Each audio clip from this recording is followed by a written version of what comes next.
Did you notice something called Lightning Server show up on your Fire Stick? A lot of people did, and it raised a ton of questions. So, let's break it down quickly. Lightning Server isn't a random app or malware. It's actually built by Amazon and added through Fire OS updates. You'll usually see it in your installed apps list, but it runs quietly in the background. So, what does it do? Lightning Server is basically the service that lets your Fire Stick talk to other devices.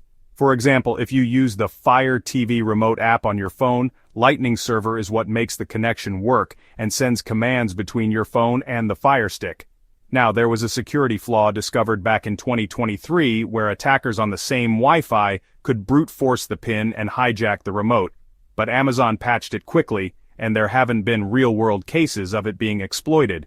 One thing to note, it can collect usage data, kind of like website analytics, which Amazon uses to improve performance and fix errors. If you're big on privacy, it's something to keep in mind. Should you uninstall it? Honestly, it's tiny, about 1.2 MB, and doesn't affect performance.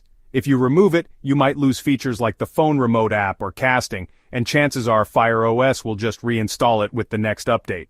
So for most people, it's best to just leave it alone. Bottom line, Lightning Server is safe. It's made by Amazon, and it helps your Fire Stick connect with other devices.